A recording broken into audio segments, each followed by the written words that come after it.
আসসালামু আলাইকুম ওয়া রাহমাতুল্লাহ। Welcome back to engineering thermodynamics. তো আমরা থার্মোডাইনামিক্সের পড়তেছিলাম হচ্ছে সিস্টেম এবং বেসিক কিছু বিষয় সম্পর্কে। তো থার্মোডাইনামিক্সের সবচেয়ে গুরুত্বপূর্ণ একটা বিষয় হচ্ছে যে এনার্জি ইন্টারঅ্যাকশন।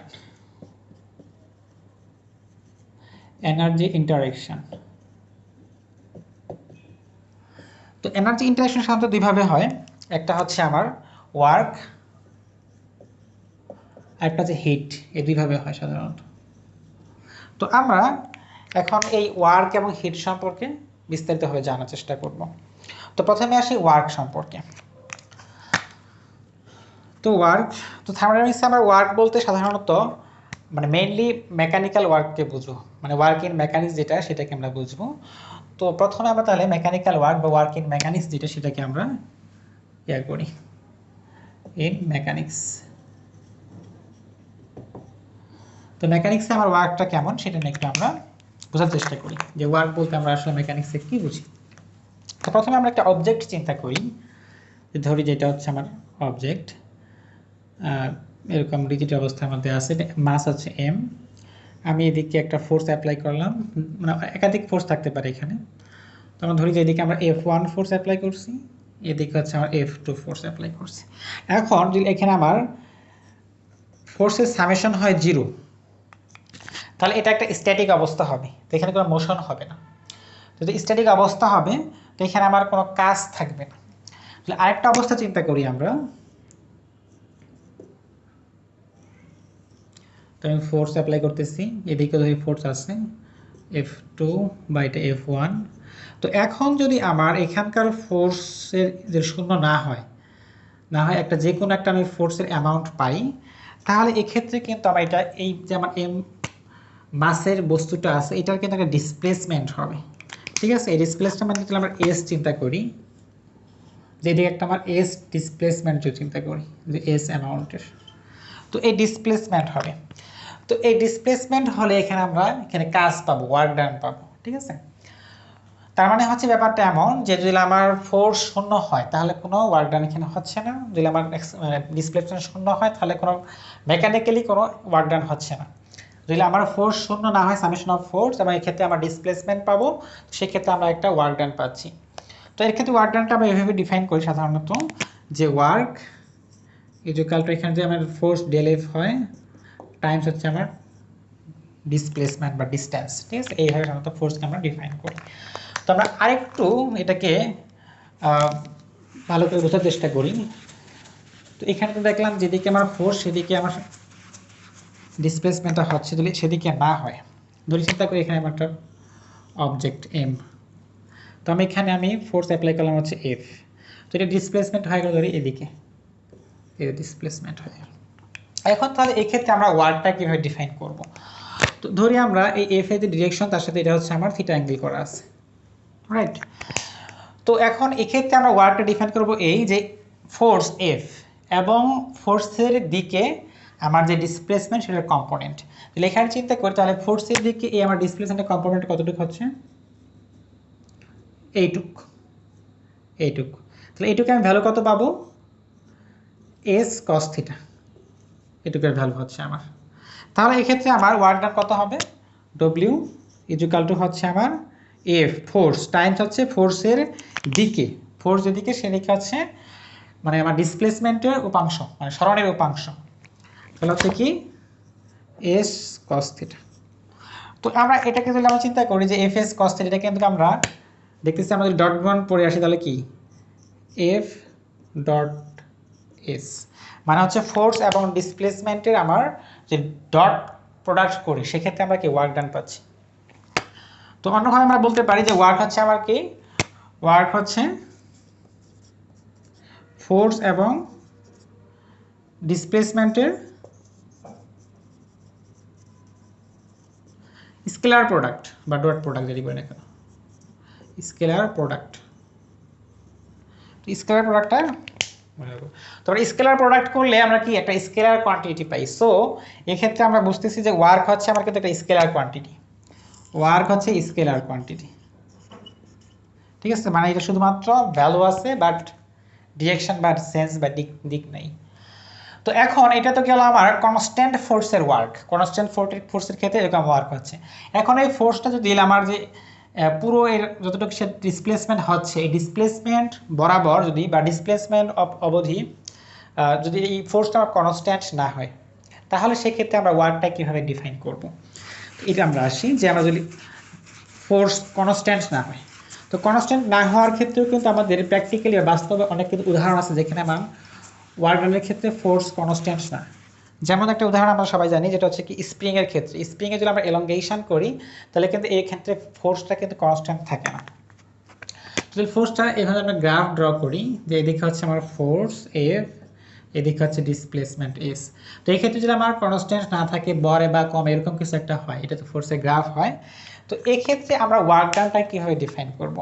এই ক্ষেত্রে আমাদেরকে যেহেতু এটা ইররেগুলার শেপ, তো ওয়ার্ক ডান কিন্তু আসলে এফ এস মানে কি, আসলে এফ এস মানে হচ্ছে যে আমি যদি এফ এবং এস এর গ্রাফ ড্র করি, সেই গ্রাফের মধ্যে যে আমার এরিয়াটুকু হবে, সেই এরিয়াটুকু কিন্তু আমার হচ্ছে ওয়ার্ক ডান। তো আমরা এক্ষেত্রে একটা ছোট্ট স্ক্রিপ্ট নিব যেখানে আমরা ভাবতে পারি হচ্ছে আমার ফোর্সটা নিয়ার অ্যাবাউট কনস্ট্যান্ট। এটা আমরা ডিএস ছোট্ট একটা জায়গা, এটুকু মানে আমাদের ক্যালকুলাসের যে কনসেপ্ট সেটা আমরা এখানে অ্যাপ্লাই করব, সেটা হবে আমরা ওয়ার্ক ডানটা। তাহলে এই যে আমার এখানে এরিয়াটা হলো, এখানে কিন্তু আমার তাহলে এই ছোট্ট ডিএস ডিসপ্লেসমেন্টের জন্য আমার ওয়ার্ক ডান, যেখানে বলতেছি এই বরাবর আমার এইটু জায়গার মধ্যে আমার ফোর্সটাকে আমরা নিয়ার অ্যাবাউট কনস্ট্যান্ট চিন্তা করতে পারতেছি। তো এক্ষেত্রে আমার ওয়ার্ক ডানের যখন আমার এরকম কনস্ট্যান্ট ফোর্স হবে না, ফোর্সটা আমার ভ্যারিয়েবল হবে, সেক্ষেত্রে ওয়ার্ক ডানটা আমরা এভাবে করতে পারি।